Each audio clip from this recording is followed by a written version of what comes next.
What's going on, kinfolk? Y'all know what time it is, man. It's LC time. Now, with the Dr. Stone collab, 5 days away. I think we're at 4 days now. We're 5 days away from being over. We don't know what's next. Do not let anybody talk rumors before we get into this. Do not let anybody tell rumors about the next collab anniversary. Don't let it do. Wait for the official sources. You don't want to hype yourself up and get disappointed because listen to somebody else. All right, wait for the official sources. Wait for the data mines if you want to, and go from there. All right, moving on. We are here to talk about Kohaku. For those of you that pulled her, you're wondering if you should, enhance her. You want to actually use her? Yes, you should. She's a collab unit. What do you think? So you should be farming those batteries to max her out and go from there. Now, we're going to go ahead and get to her kit. We're going to actually go over equipment, her skills, passives, arts to use to really maximize her DPS. She's a straight physical damage DPS burst unit. Um, she doesn't have any debuffs you got to worry about. None of that stuff. She's just straight get in there, slice stuff up. That's it. So looking at her traits. So what we're gonna do with this, we're gonna go over her traits, her passives. We're gonna showcase her abilities in a combat fight, and then we're gonna go over builds and arcs and all of that stuff, not necessarily in that order. So start off with her traits. You have Untamed Intuition, chance to evade physical and magical attacks, and then a continuous critical effect, which is your auto critical. You have Companionship. When a party member is close to death, give a portion of HP to them and a damage reduction buff.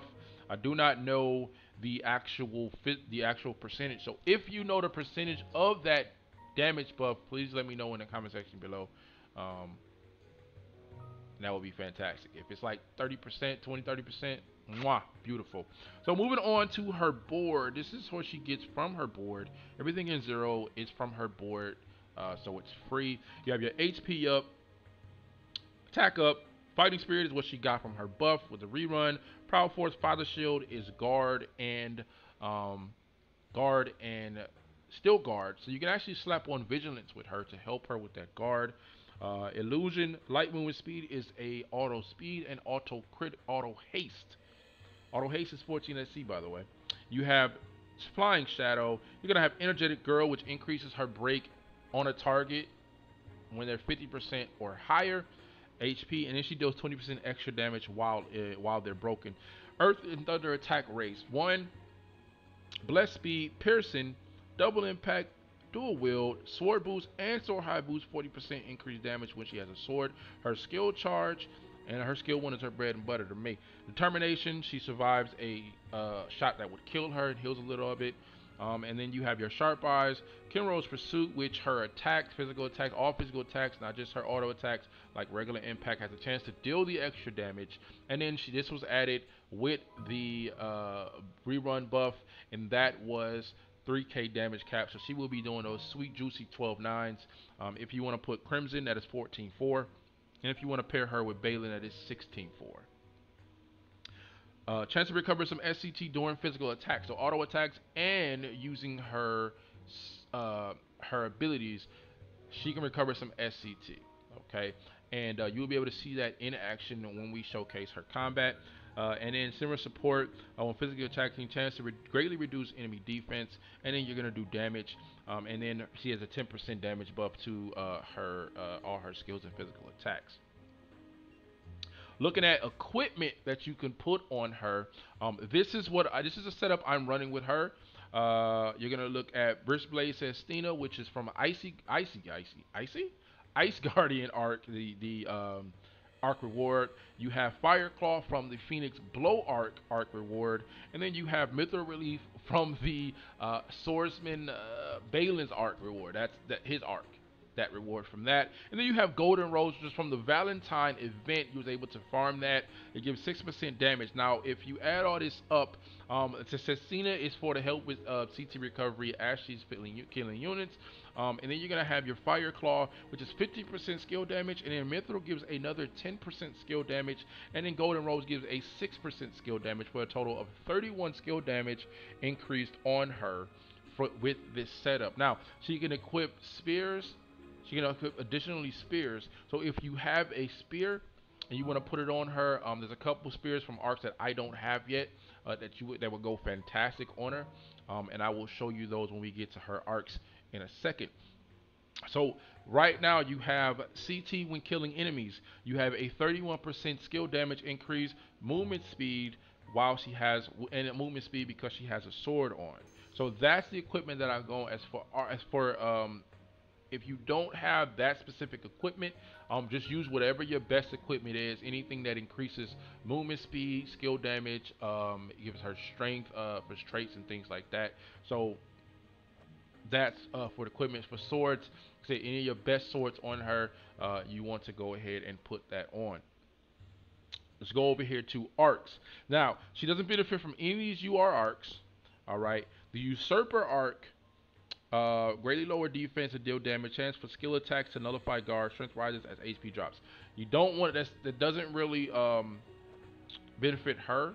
I mean, it can, but it's not really optimal for her, in my own opinion. And then you have Icy Guardian, which you know what that does. It increases, it gives you 40% increase critical extra damage when you crit, and then that extra damage is actually ice attribute, and then you get 20% to your ice and fire resistance. So actually, if you are going against a boss or anything like that with just fire damage or even earth ice damage, you can actually put this on to give Kohaku some even more damage reduction. However, the two arcs that I recommend using on her is Sword of Corpses, and it's going to give her a 3% crit rate, 30% crit damage, plus 2 to her curse. And because Kohaku is going to be spamming her skills, if she gets cursed, it's over. She's going to be useless. All right, she's going to be useless. So having a plus 2 to curse, if she's neutral, which we'll have to look, but she's neutral, it's going to make her immune to curse. And if she's -1, it's going to make her just simply resistant to curse. Okay, +1 goes up the next level. Excuse that if you heard that. If you did not hear anything, disregard what I just said. Um, and then she gets a 4% damage buff, stacking 10 times. Strength buff, stacking 10 times every time she kills a unit, for a total of 40% extra strength. And that stays on until she is killed. So that stays on, does stays from wave to wave and everything, and it stays on until she's killed. The next arc, and I think this is the one that I want on her, that I use on her mainly, is Phoenix Blow. Now I have it pretty much maxed out except MP and Intel, because she doesn't use any, she doesn't cast anything. So Intel and MP is null. You don't need to worry about that. Like I said, the claw is gotten from this arc. If you look at it, break 100%, which goes great with her because she does have other break increasing passives. You have up on enemy defeat, you're gonna special gauge plus 10%. So, and I will tell you, and I will show you in her build why that's important. And then your skill damage 25%. So she already gets 31 from her 31 from her equipment. Additional 25 is gonna give her 56 total increase skill damage in combat. All right, and that's phenomenal on her. Phenomenal. So let's actually take her into combat, and then we're gonna actually go over the build that I have for her. We do not want to go there. We're actually going to go to events real quick. And then we're going to go over the build that I have going on and other possible alternative routes that you could actually use on her. So actually, we're going to actually go over and we're going to run, why not do a little farmage, you know what I'm saying? Nobody. There's your arc. This is her stats with the arc on. She gets 2795 and then 9k health. If you were to put more health on her, you could actually, like health +2, you could actually get this over to 10 or 11k. I believe I had all health on her and she was sitting around 12k. Real nice.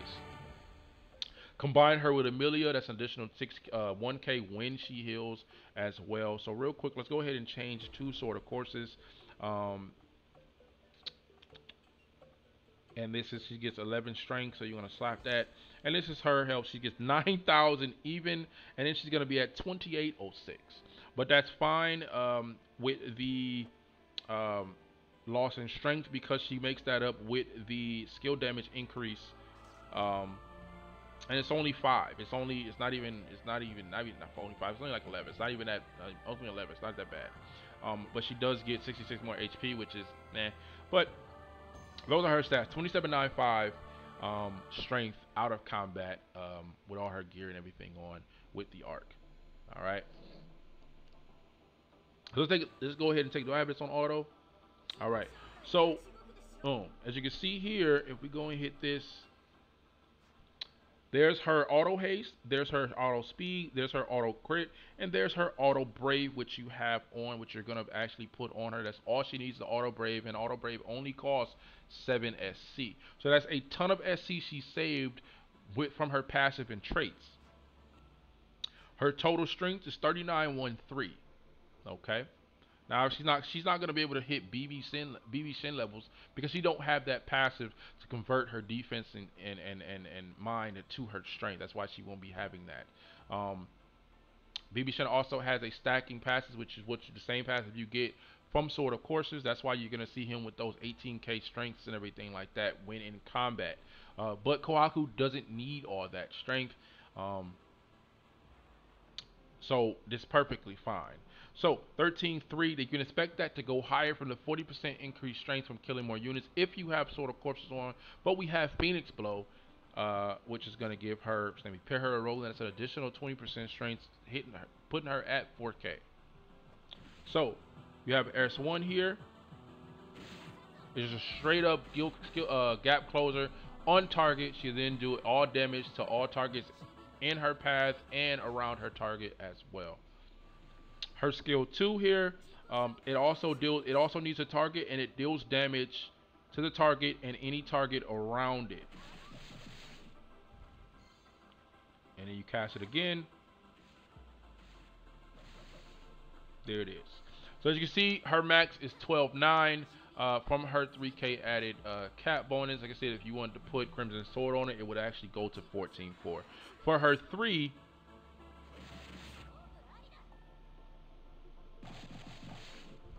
I mean that's her 3.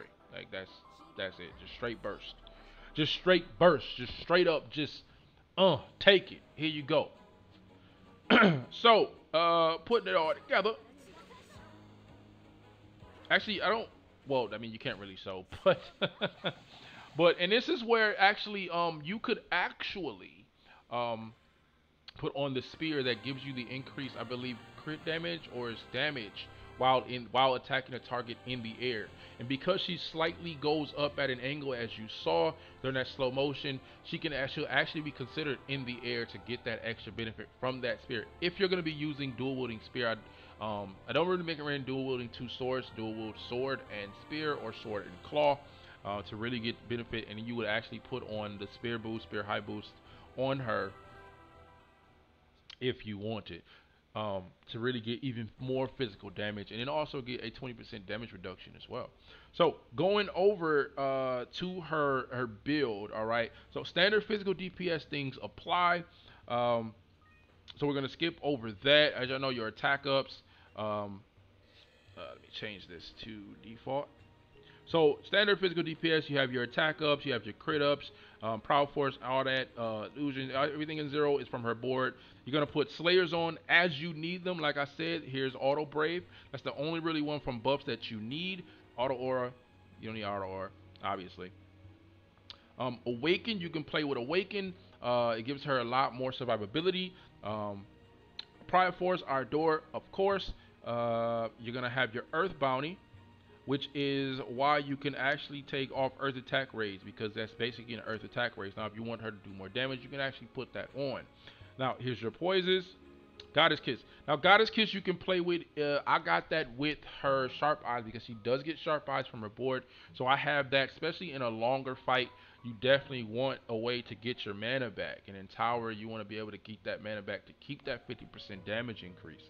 In PvP, I say you don't need to take it off simply because you start with 0 mana.